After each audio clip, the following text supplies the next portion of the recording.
दोस्तों, इसके पहले भाग का लिंक कमेंट बॉक्स में पिन कर दूंगी। मेरा प्यार तू, मेरी नफरत भी तू, भाग 10। उनको ऐसे ख्यालों में खोया हुआ देख पंकज जी बोलते हैं, किस दुनिया में खो गया है। जो तुम सोचते हो ना, वह कभी पूरा नहीं होने वाला। इसलिए सोचना बंद करो और अपने काम पर ध्यान दो। दूसरी तरफ हॉस्पिटल में विधि, निशा जाकर मेरा डिस्चार्ज पेपर तैयार करवाओ। अभी हम ऑफिस जा रहे हैं। निशा दीदी, आपको बहुत ज़्यादा चोट लगी है, ऐसे आप ऑफिस नहीं जा सकती हैं। अगर भैया को पता नहीं चला तो बहुत गुस्सा करेंगे। मैंने हॉस्पिटल वालों से बात कर ली है और भाई के पीछे भी आदमी लगा दिए हैं। अगर वह हॉस्पिटल आते भी हैं तो वह मुझे फ़ोन करके बता देंगे। उनके आने से पहले मैं हॉस्पिटल पहुंच जाऊंगी। बाकी हॉस्पिटल का स्टाफ हमारी हेल्प कर देगा। अब जाकर अपना काम करो। विधि हॉस्पिटल से सीधे एयरपोर्ट के लिए निकल जाती है। निशा दी, हम एयरपोर्ट क्या करने जा रहे हैं? कहीं जाना है क्या हमें? नहीं, हम लोग एयरपोर्ट किसी को पिक करने जा रहे हैं। वह ज़्यादा इम्पोर्टेंट है क्या दी आपके लिए?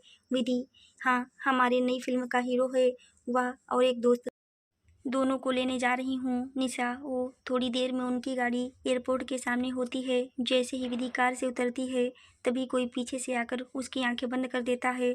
आस्था, अपनी बचकानी हरकतें कब बंद करेगी? अब तो तुम सुपर मॉडल भी बन गई हो।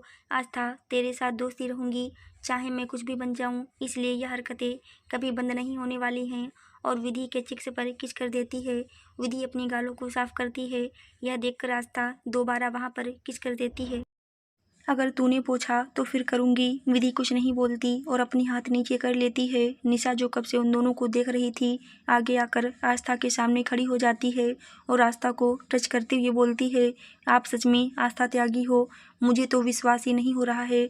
मैं आपको सामने से देख रही हूँ। आस्था उसको चींटी काटती है और बोलती है, अब विश्वास हो गया निशा? हाँ, अब हो गया। आप कितनी सुंदर हो। इतनी सुंदर तो फोटोग्राफर या टीवी में भी नहीं दिखती हो जितनी रियल लाइफ में दिखती हो। आस्था, थैंक यू इतनी तारीफ करने के लिए। वैसे तुम कौन हो? विधि अपनी कोल्डोरा में आते हुए बोलती है, या मेरी सिस्टर है, मामा की लड़की निशा माहेश्वरी। आस्था निशा से हाथ मिलाते हुए बोलती है, तुमसे मिलकर बहुत अच्छा लगा, तुम तो बहुत प्यारी हो। और उसके गालों को पकड़कर खींचने लगती है। निशा, आउच, दर्द हो रहा है। आस्था, ओ सॉरी, मैंने कुछ ज़्यादा ही दबाव डाल दिया। और अब हम यहाँ पर कर क्या रहे हैं? चलो ना, मैं वैसे भी बहुत ज़्यादा थक गई हूँ, मुझे घर जाकर सोना है। चलना विधि, और ड्राइवर को बोल कार स्टार्ट करे। विधि, थोड़ा और वेट करो, मैं यहाँ पर किसी और को भी लेने आई हूँ। आस्था, किसको?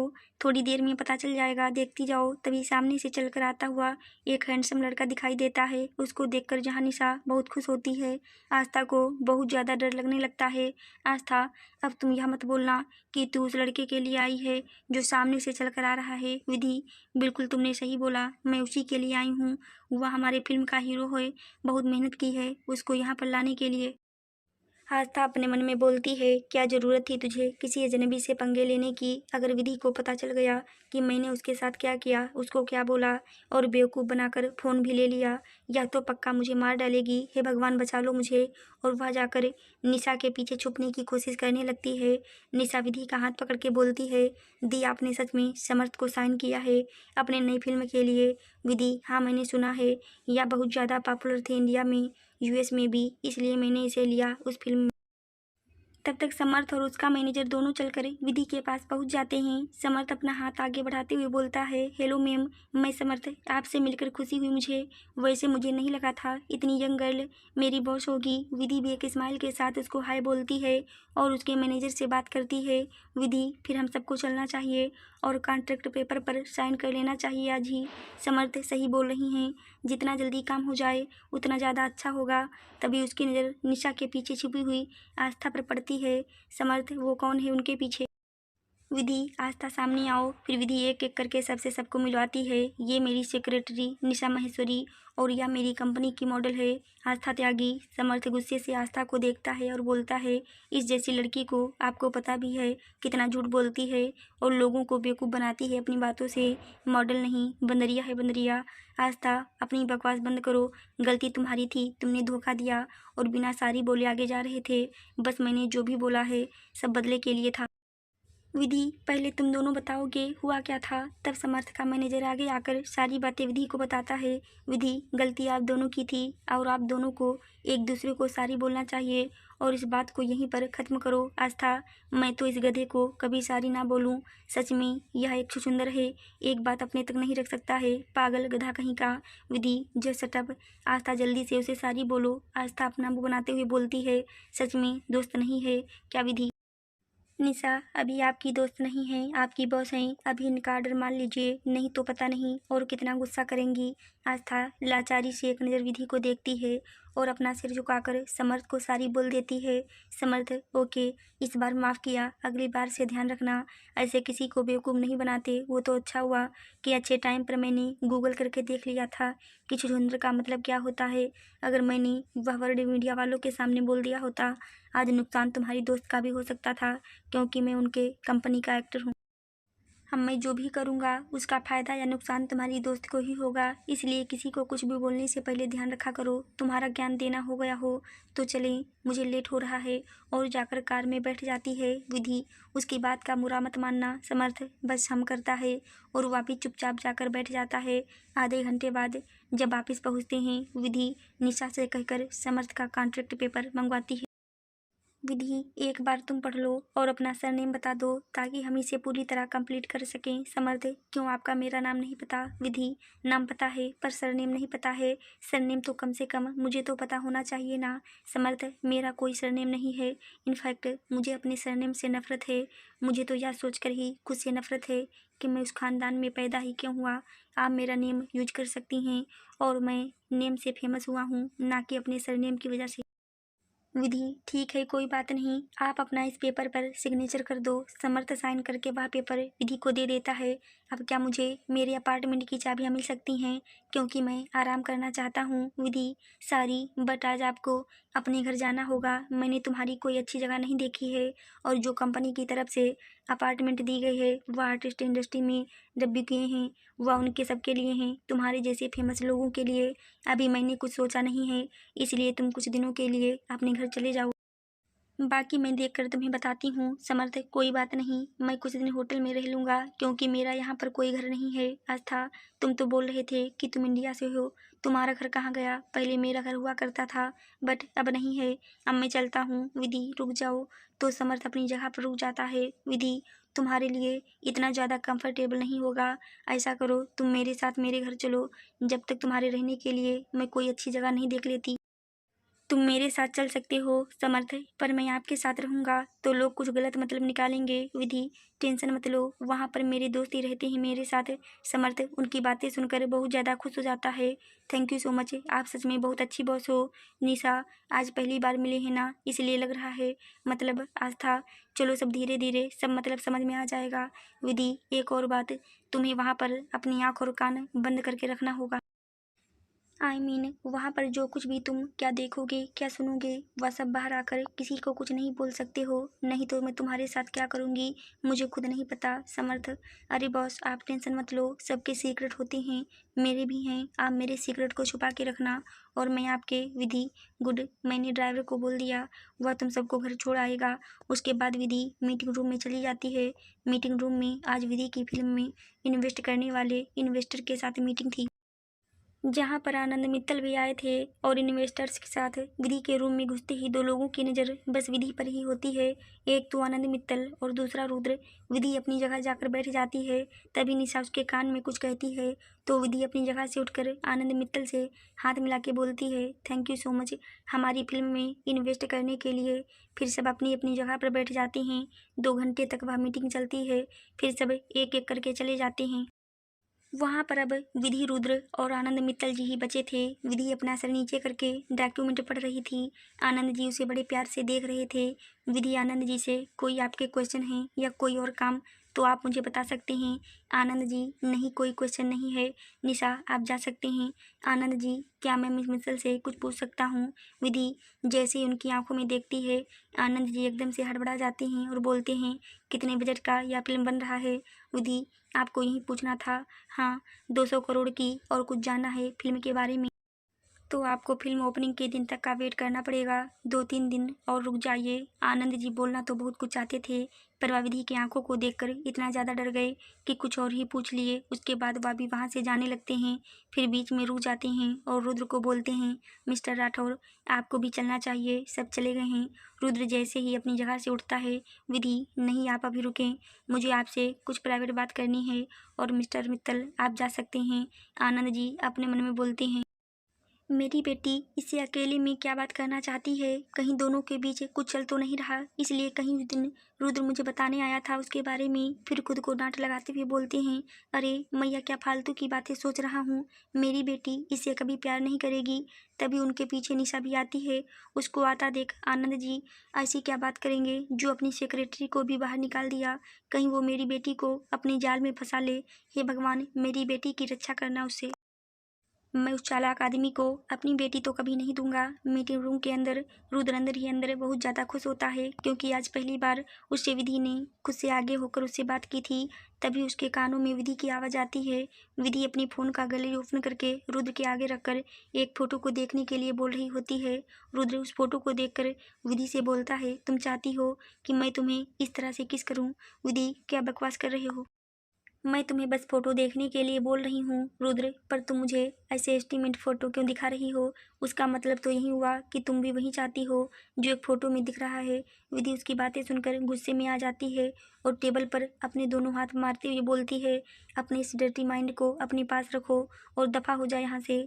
मैं खुद देखूंगी मुझे क्या करना है इस फोटो का और उस इंसान का, इसलिए फ़ोटो ली है। रुद्र जैसे कुछ कहने के लिए आगे बढ़ता है, तभी केबिन का डोर ओपन होता है और तन्मय भागता हुआ अंदर घुस जाता है और विधि को टाइटली हक करके बोलता है, यार मैंने तेरे को बहुत मिस किया। I miss you so much baby girl. Rudra अपनी नीली नीली आंखों से तन्मय को घूर कर देखता है, जैसे अभी उसे आंखों से ही मार डालेगा। तन्मय इतना ज़्यादा एक्साइटेड होता है, वह विधि के उसी हाथ को पकड़ लेता है जिसमें विधि को 2 दिन पहले चोट लगी थी। उसके पकड़ते ही विधि की हल्की सी चीख निकल जाती है और उसका वाइट कलर का शर्ट पूरी तरह लाल हो जाता है, क्योंकि विधि के हाथों पर जोर पड़ने से उस चोट से खून निकलने लगता है। रुद्र तुरंत अपनी जगह से खड़ा होता है और तन्मय को धक्का देकर विधि से दूर कर देता है। रुद्र बिना किसी की परवाह किए विधि के शर्ट के बटन को खोलने लगता है। विधि उसको ऐसा करता देख बोलती है, रुद्र क्या तुम पागल हो गए हो या क्या करने जा रहे हो? छोड़ो मेरे को। और उसको खुद से दूर करती है। तुमको दिखाई नहीं दे रहा है यहाँ पर और भी लोग हैं?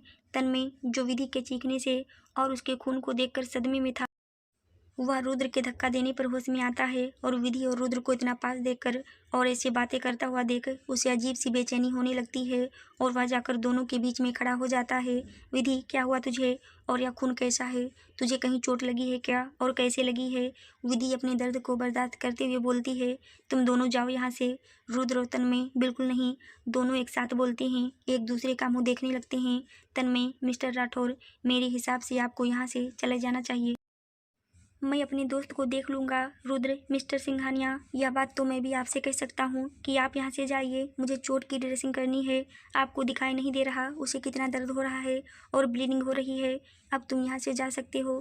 तन्मय, आपकी जानकारी के लिए बता दूँ, मैं डॉक्टर हूँ और मैं तुमसे कहीं ज़्यादा अच्छे तरीके से उसका ध्यान रख सकता हूँ रुद्र, पर तुम उसे उस हालत में नहीं देख सकते, इसलिए यहाँ से जाओ। ऐसे ही करके दोनों एक दूसरे से लड़ने लगते हैं। विधि, जो कब से शांत खड़ी थी, वह चिल्लाती हुई बोलती है, तुम दोनों अभी के भी निकलो मेरे केबिन से। रुद्र अपनी तीखी नज़रों से विधि को देखता, तुम चुपचाप से अपनी जगह पर बैठ जाओ और तुम थोड़ी देर के लिए बाहर जाओ, थोड़ी देर बाद अंदर आना। तन्मय, अगर तुम यहाँ पर हो तो मैं बाहर नहीं जाऊँगा। रुद्र, मैं तुम्हें बताया था ना कि तुम उसको उस हालत में नहीं देख सकते हो, क्योंकि उसकी चोट ड्रेसिंग में उसके कपड़े उतारने पड़ेंगे। तन्मय, फिर तो तुम उसके चोट को बिल्कुल भी नहीं देखोगे। मैं किसी फीमेल डॉक्टर को बुला रहा हूँ। रुद्र, सॉरी मिस्टर सिंघानिया, पर मैंने उसको तो पहले ही देख लिया।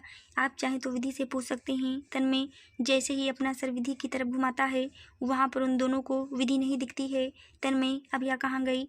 रुद्र, तुम्हारी वजह से वहाँ से चली गई। सारी की सारी गलती तुम्हारी है। मैं बोल रहा था ना, मैं उसकी चोट की ड्रेसिंग कर देता हूँ। तुमको पता है ना कितनी जिद्दी है और गुस्से वाली। अगर उसे कुछ हो गया तो मैं तुम्हें छोड़ूंगा नहीं। तन्मय, एक बात आप मुझे बता सकते हो? आप विधि को कितने दिनों से जानते हो? रुद्र, मैं तुमको बताना जरूरी नहीं समझता। और वहां से मुड़कर चला जाता है। तन्मय, इन दोनों को देखकर मुझे ऐसा क्यों लगा कि यह एक दूसरे को बहुत अच्छी तरीके से जानते हैं। क्या वह बच्चे सच में रुद्र के ही हैं कि मैं ज़्यादा सोच रहा हूँ? मुझे अब इस बारे में पता लगाना ही होगा। और वह भी वहां से चला जाता है। वहीं दूसरी तरफ मुंबई एयरपोर्ट पर एक लड़की 23-24 साल की, 5 फीट 5 इंच हाइट, गोरा रंग, ब्लू जींस और वाइट शर्ट पहनी हुई थी, आंखों में गॉगल्स लगाए खड़ी थी। उसके आगे पीछे 5-6 बॉडीगार्ड खड़े थे। वह लड़की वहां पर खड़ा होकर किसी का इंतजार कर रही थी। तभी वहां पर एक रेड कलर की कार वहां आकर रुकती है और उसमें से एक लड़की निकलती है और जाकर उसके गले लग जाती है। आई मिस यू यार, फाइनली तू इंडिया आ ही गई। वह लड़की मुस्कुराते हुए जवाब देती है, जब मेरा प्यार यहाँ पर आ गया है तो मुझे तो आना ही था। तो मिस मोनिका खन्ना, आपको यहाँ पर आकर कैसा लग रहा है अब? वह लड़की भी उसी टोन में जवाब देते हुए बोलती है, बहुत अच्छा लग रहा है मिस रूपाली। और उसका क्या हाल है? तुम उससे मिली या फिर उसे देखा तुमने? रूपाली, हाँ मैंने देखा था। पहले से काफ़ी हैंडसम लग रहा था और उसे इंडिया आए हुए भी 4 या 5 मंथ हो गए होंगे। उसके साथ 2 और लड़कियाँ भी आई थी। हो सकता है उन दोनों में से कोई एक उसकी गर्लफ्रेंड हो। कोई बात नहीं, अगर कोई उसकी गर्लफ्रेंड होगी भी तो अब नहीं रहेगी, क्योंकि मैं जो आ गई हूँ। फिर दोनों अपनी कार की तरफ बढ़ जाते हैं। विधि के ऑफिस में विधि अपना पट्टी और कपड़े चेंज करके आकर अपने केबिन में कुर्सी पर बैठी थी। तभी बिना नॉक किए रुद्र गुस्से में उसके केबिन में आ जाता है। उसको देखकर विधि का दिमाग खराब हो जाता है। गुस्से में, अब क्या है यहाँ पर? क्या लेने आए हो? तुम्हें तो इस टाइम अपने ऑफिस में होना चाहिए। रुद्र आगे आकर विधि के कुर्सी को घुमा के अपनी ओर कर लेता है और दोबारा से विधि के शर्ट के बटन खोलने लगता है। विधि खुद को उसकी पकड़ से छुड़ाते हुए बोलती है, यह क्या कर रहे हो? पागल हो गए हो? रुद्र गुस्से में बोलता है, अपना मुंह बंद करो और मुझे चुपचाप से तुम्हारे घाव को देखने दो। और अभी तो तुम्हें हॉस्पिटल में होना चाहिए था, तो तुम ऑफिस में क्या कर रही हो? विधि, यह चोट तो बहुत छोटी है तुम्हारे दिए हुए चोट के सामने, इसलिए अपनी झूठी हमदर्दी अपने पास ही रखो और यहाँ से चले जाओ। तुम्हारी शक्ल भी पसंद नहीं, बस मजबूरी में तुम्हें झेल रही हूँ। क्योंकि तुम्हें अपनी कंपनी का शेयर होल्डर नहीं बनाती तो तुम किसी और को भी नहीं बनने देते, इसलिए मैंने तुम्हें रखा यहाँ पर। इसलिए इस गलतफहमी को अपने दिमाग से निकाल दो कि तुम मेरे करीब आ सकते हो। अब जाओ यहाँ से। और उसका हाथ झटक देती है। रुद्र, मैं भी देखता हूँ तुम मुझसे कब तक दूर रह सकती हो। 2 बच्चे गार्डन में खेल रहे थे। शिवाय शिवी के पीछे पीछे भाग रहा था उसको पकड़ने के लिए, और शिवी भागते हुए पीछे मुड़कर शिवाय को जीभ निकालकर चिढ़ा रही थी, जिससे उसका ध्यान आगे की तरफ नहीं था। और वह जैसे ही गिरने को होती है तभी 2 हाथ आगे आकर उसको पकड़ लेते हैं। किसी बच्चे को भागता हुआ देखकर दौड़कर उसे बचा लेता है। समर्थ अभी भी शिवी के चेहरे की तरफ नहीं देखा था। समर्थ अपने घुटनों पर बैठकर शिवी से पूछता है, बच्चा आप ठीक तो हो? आपको चोट तो नहीं आई कहीं? शिवी अपनी प्यारी आवाज़ में बोलती, नहीं अंकल, मैं बिल्कुल ठीक हूँ, मुझे बिल्कुल चोट नहीं लगी। समर्थ उसकी आवाज़ सुनकर जैसे उसकी तरफ देखता है एकदम शॉक्ड हो जाता है, क्योंकि वह उसके भाई की बिल्कुल कार्बन कॉपी थी।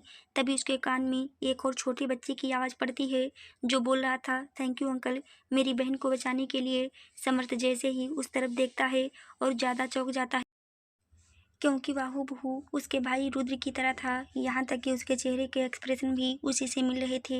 जहाँ शिवी के चेहरे पर मासूमियत और भोलापन था, वहीं शिवाय के चेहरे पर कोल्ड एक्सप्रेशन थे जो बिल्कुल रुद्र की तरह थे।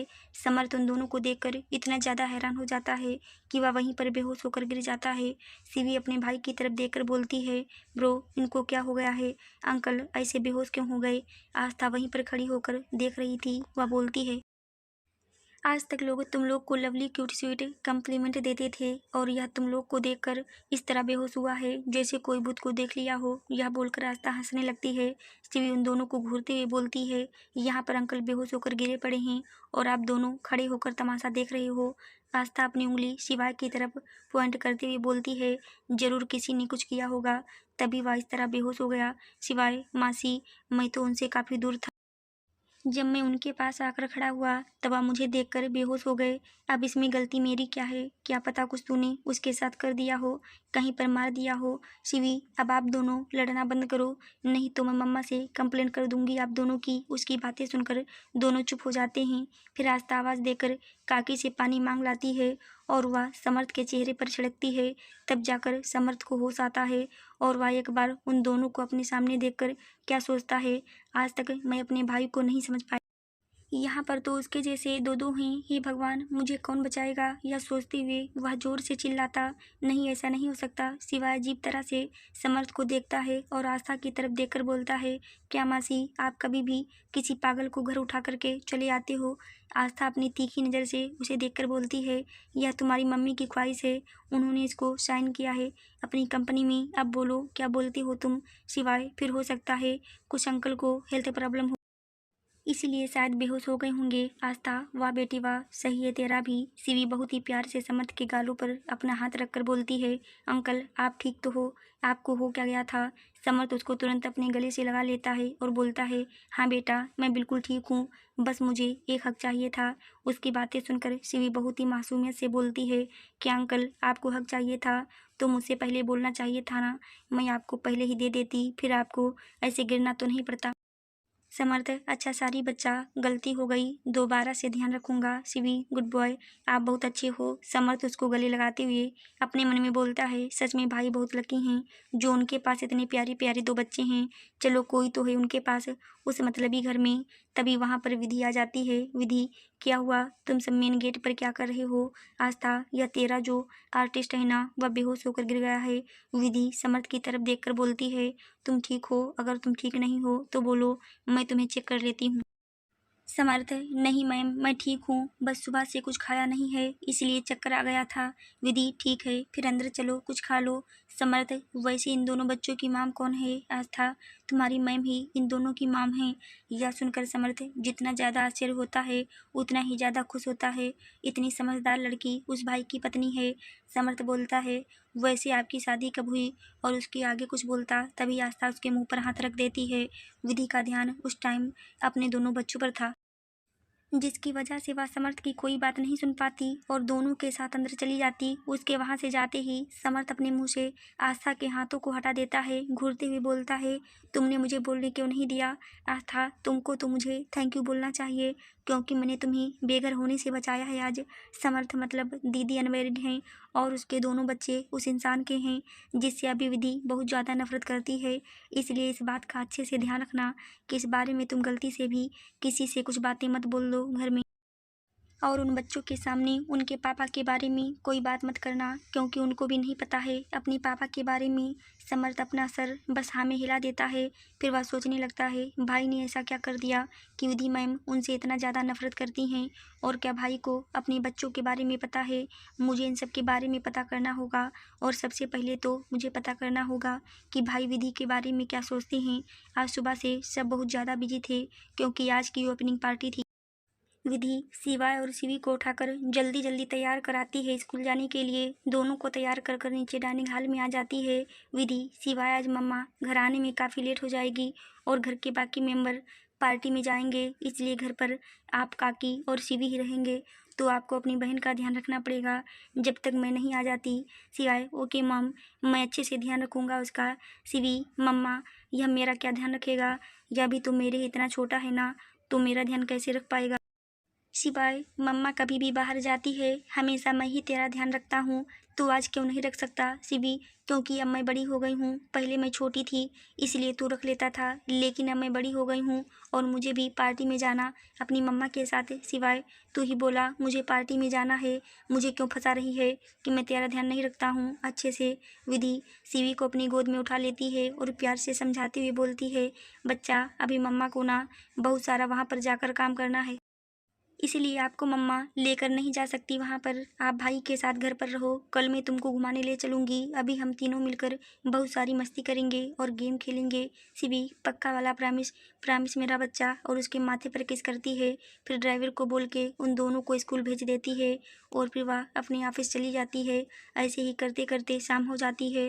पार्टी मुंबई के 5 स्टार होटल में की गई थी, वहाँ पर मीडिया वाले पहले से ही तैनात थे।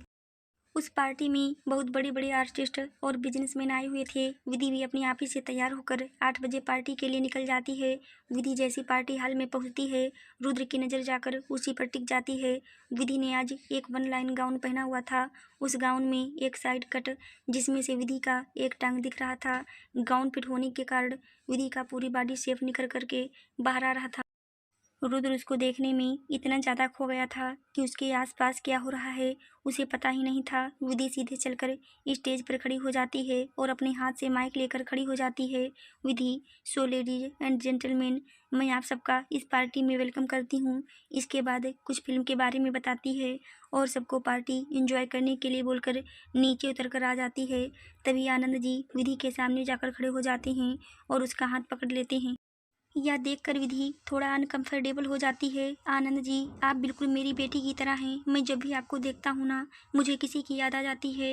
विधि उनकी बातें सुनकर बस एक अक्वर्ड सा स्माइल कर देती है। थोड़ी देर में रुद्र भी उन दोनों के साथ आकर खड़ा हो जाता है। आनंद जी बात को आगे बढ़ाते हुए बोलती हैं, वैसे आप दोनों को देखकर लगता है कि आप दोनों बहुत ज़्यादा क्लोज हो और एक दूसरे को बहुत समय से जानते हो। विधि, जी बिल्कुल नहीं, मैं नहीं जानती। रुद्र, हाँ, या मुझे बिल्कुल नहीं जानती हैं और ना मैं उनको जानता हूँ। बस हम दोनों एक दूसरे के साथ सोए हैं, बस हमारा इतना ही रिश्ता है। उसकी बातें सुनकर आनंद जी को जहाँ एक बहुत बड़ा झटका लगता है, वहीं विधि को इतना ज़्यादा गुस्सा आता है। वह रुद्र पर एक वेटर को रोककर गरम गरम पनीर टिक्का उठाकर रुद्र के मुँह में डाल देती है, जिससे रुद्र का मुँह जल जाता है। वह जल्दी से उसको मुँह से निकालता है और बोलता है, क्या तुम पागल हो गई हो? ऐसे गरम गरम कौन खिलाता है? खिलाना ही था तो ठंडा करके खिलाती। विधि, पागल मैं नहीं, पागल तुम हो गए हो। अभी क्या बकवास कर रहे थे? रुद्र, मैं बकवास नहीं कर रहा था, मैं बस सच्चाई बता रहा था। बोलो, क्या मैंने झूठ बोला? विधि उसके हाथ में पकड़ा हुआ वाइन लेकर रुद्र के मुंह के सामने कर देती है और उसे जबरदस्ती पिलाने लगती है। यह पियो और अपना मुंह बंद रखो तो तुम्हारे लिए अच्छा होगा। आनंद इन दोनों को ऐसे लड़ता देख अपने मन में बोलते हैं, क्या मैंने जो अभी सुना वह सच है? अगर इसमें थोड़ी सी भी सच्चाई है तो फिर इन दोनों का रिलेशनशिप कैसा है? वह अपनी सोच में डूबे हुए होते हैं। तभी विधि उनसे बोलती है, आपको इस तरह की बातों को सीरियसली लेने की ज़रूरत नहीं है। इनको मजाक करने की आदत है, खास तौर से लड़कियों से। आनंद जी को समझ में नहीं आता वह विधि को क्या बोलें, तो वह बस हम जवाब देते हैं।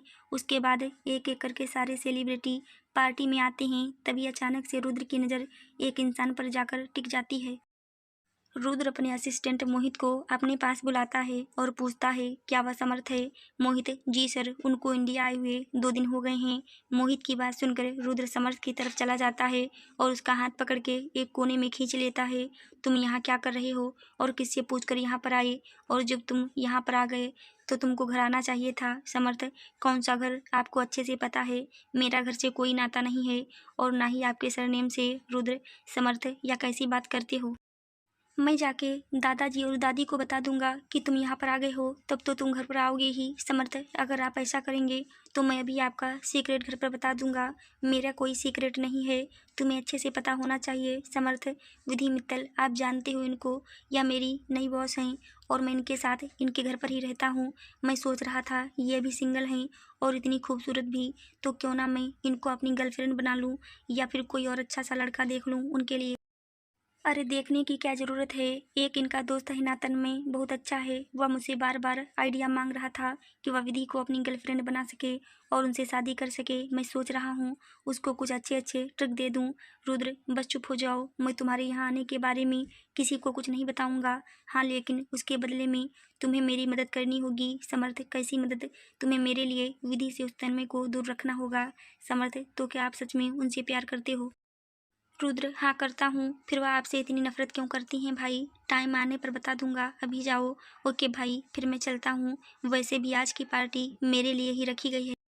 विधि कुछ बिजनेसमैन से बातें कर रही होती, तभी उसका फ़ोन रिंग करता है। जब वह देखी फ़ोन घर से आ रहा है तो सबको बाय बोलकर वहाँ से चली जाती है और जैसे ही फ़ोन उठाती है उधर से सिवाय की घबराई हुई आवाज़ आती है, मम्मा आप कहाँ पर हो? जल्दी सिटी हॉस्पिटल आ जाओ, मैं और काकी शिवी को लेकर वहीं जा रहे हैं।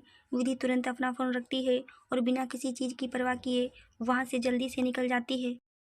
उसको ऐसे भागता हुआ देख रुद्र अपने मन में बोलता है, अब इसे क्या हो गया, या इतनी रात को अकेले कहाँ जा रही है। और वह भी जैसे उसके पीछे जाने को होता है तभी कुछ बिजनेसमैन आकर उसको घेर लेते हैं और बातें करने लगते हैं। विधि जल्दी से हॉस्पिटल पहुंचती है। शिवाय विधि देखते ही उसकी तरफ भागता है, उसके पैर को पकड़कर जोर जोर से रोने लगता है। विधि आज पहली बार शिवाय को ऐसा रोता हुआ देख रही थी। शिवाय बचपन से काफ़ी स्ट्रांग था, उसे चाहे कितना भी क्यों ना पेन हो पर फिर भी उसकी आंखों से एक आंसू नहीं बहता था। और आज वह बहुत बुरी तरीके से रो रहा था। उसे देखकर विधि बहुत ज़्यादा डर जाती है। विधि, क्या हुआ बच्चा, आप मम्मा को बताओगे, बस रोना बंद करो पहले। शिवाय अपने आंसू पोंछते हुए बोलता है, शिवी को कुछ हो गया है, सांस नहीं ले रही है मम्मा। यह सुनते ही विधि अपनी जगह एकदम से जम जाती है। उसका तो दिमाग काम करना ही बंद कर देता है यह सुनकर। शिवाय अपनी माम का ऐसा रिएक्शन देखकर और ज़्यादा डर जाता है और वह विधि को पकड़कर, प्लीज़ मम्मा आप डॉक्टर से बात करो, आप यहाँ पर बैठे क्यों हो, उठो ना। विधि अपना होश संभालती है और जहाँ पर शिवी एडमिट थी उस वार्ड में जाकर देखती है तो शिवी बड़ी बड़ी मशीनों में घिरी हुई थी और उसके फेस पर ऑक्सीजन मास्क लगा हुआ था। उसको इस हालत में देखकर विधि के मानो पैर ही जम गए हों अपनी जगह पर। विधि धीरे से चलकर शिवी के पास पहुँचती है और उसको इस हालत में देख के विधि के भी आंखों से आंसू गिरने लगते हैं। इसके आगे की कहानी जानने के लिए देखिए कहानी का अगला भाग 11। दोस्तों, अगर आपको हमारी कहानी अच्छी लगी हो तो मेरे चैनल को लाइक शेयर सब्सक्राइब जरूर करें। फिर मिलते हैं दोस्तों कहानी के अगले भाग में, तब तक के लिए धन्यवाद।